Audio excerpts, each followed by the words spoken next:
Welcome to Vintage Variety. Today's content is going to be relatively short.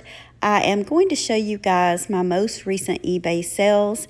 I am going to try to upload these videos every month if possible, and if not, every couple of months. For those of you that's been watching me for a while, you probably already know that I started back selling on eBay again last year.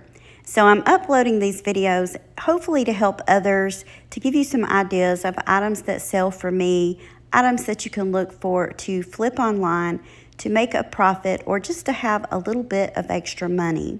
This first item is a beautiful shell necklace and a bracelet. The necklace itself wasn't signed, but one of my viewers told me that they believed it was a Sajin necklace.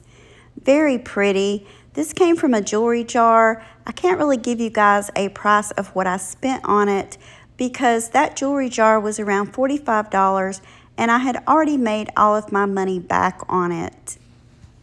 Both of these items came out of the same jar. I paired them up together and listed them as a set, and they ended up selling for $20. This next item is a vintage Avon camper glass style pendant. I ran across this at a thrift store for $1. I listed it for $22 or best offer. This item had multiple watchers but no bids, and then I received an offer for $20 on this item. I went ahead and accepted it, and that gave me a profit of $19. This next item was given to me free. I had a friend that was cleaning some things out of her home, didn't want these, gave them to me. It is a case of pad separating knives. Didn't really know a lot about them. I decided to list this as a buy it now. I have multiple of these. I listed it and one of them sold for $8. So $0 spent and $8 profit. This is a beautiful vintage necklace and earring set. The earrings to this set were clip-ons. I paid around $3.50 for this. I listed it and it ended up selling for $9.99. And as with all of my auctions, the buyer pays shipping. I thrifted these J. Crew pants for $1. I do try to thrift a lot of the items on days that they have certain colors of certain tags. And I also like to check the last chance or clearanced out items rack at my local thrift store. These pants I listed for $8.50. They did end up relisting a few times, but eventually they sold for the price that I was asking, plus buyer pays shipping. Another item that I thrifted for $1, this was on the last chance rack, probably because it was out of season. This is a sleeveless turtleneck sweater by Nine West. It was an extra large. I think this would be great for winter, fall, or even early spring. I listed this one for $10 or best offer. I received an offer of $8 and ended up accepting it. I almost always try to accept the best offers as long as they're reasonable and I'm not losing any money. I know $5 here and $7 there doesn't sound like a lot, but it does add up. Another jewelry jar item, I already mentioned I'd made my money off of that jar, so this was going to be 100% pure profit. I was curious about these. I did end up testing them because I wasn't sure what kind of stone they are. These were agate, probably reconstituted agate. Either way, I thought they were beautiful. I ended up listing these for $16 or best offer. And these did relist multiple times.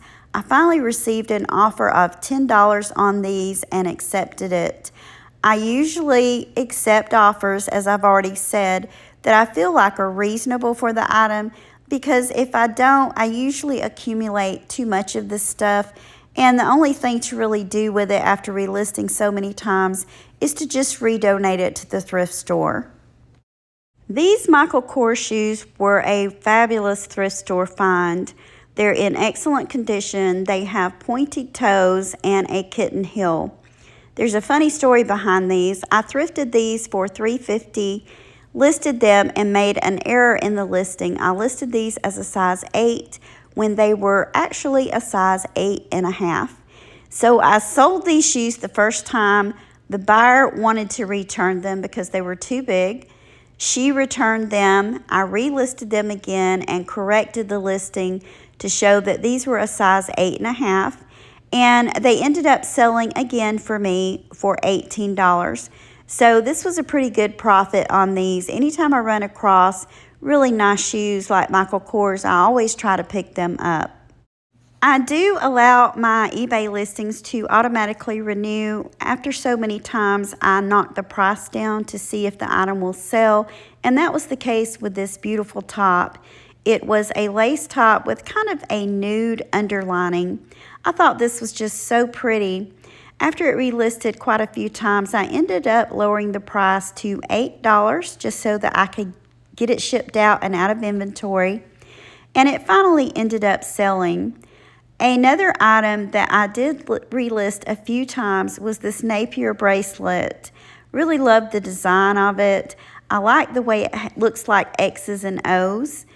And it is marked on the back. I originally listed this one for $12. It had multiple watchers but no bids. So I finally decided to knock the price down. I ended up pricing it at $9. And this one ended up selling for that amount. The original price that I paid for this one was around $2.50. So not a bad profit at all. Another top that I thought was really beautiful that did relist quite a few times was this beautiful kimono sleeve top by Kim Gravel. I originally listed this top for $14. It relisted a couple of times, didn't sell, so I lowered the price to $12, and it finally sold for me. So sometimes it just takes a little bit of patience to get your items sold. This was another free-to-me item given to me by my friend. It is a vintage barefoot mousse. It is ceramic. And I don't really like selling a lot of breakable things. However, it was free. I listed this and someone ended up purchasing it for $9.99 plus shipping. It was very well wrapped, but when it arrived, it was broken. She did send me pictures through the eBay app showing that the item was broken. It had broken in 2 places on its antler. I told her she could keep the item. Hopefully she would be able to glue it back together so that she could enjoy it, and I refunded her money, including shipping. So I didn't really earn anything on this sale, but I didn't lose anything either because it was given to me for free. Another pair of Michael Kors shoes. I thrifted these at the same time I thrifted the red ones. These were a larger size. These were a size 9 in excellent condition. I paid $3.50 for these. I listed them for $18 plus shipping, and they only had to be listed once. They sold right away. Another jewelry jar item, and this one I really liked. This was a scarab bracelet. It had the larger scarab cabochons on it. Unfortunately, it was missing one. I had originally planned to take a link out of this and put it back together and fix it that way. Never got around to it. So I decided to list this item. I listed it for $11.75 or best offer. I received an offer of $9.75 plus shipping, and I went ahead and accepted that offer. I felt like that was a reasonable price for this item. This was a really nice pair of slip-on Brighton dress shoes. I thrifted a couple of pairs of these at the same time. The first pair I listed, it ended up selling right away. This pair I listed for $25 or best offer. Again, this was an item that did relist a few times. I finally received an offer for $22.50 and accepted. This was an assortment of jewelry items. They came out of different jewelry jars, so this would have been 100% profit. I had already made my money back on most of that jewelry. So I decided to lump all these together as a craft, wear, or repair lot. I thought it would be reasonable to list this lot for $12. It did have some good wearable pieces in it and a few nice pieces, but for the most part, I felt like this was a craft lot. I listed this one for $12 and I was pleasantly surprised that it sold because I have listed other lots like this that didn't sell. So minus what I spent, I ended up earning $167.44. Sales have been a little bit slower lately, but not bad as an extra way to earn money for bills and also doing something that I really enjoy, which is thrifting. If you guys enjoyed this content, please give me a thumbs up. And if you haven't already, please consider subscribing to my channel for more content. Thank you guys for watching, and I hope you all have a wonderful day.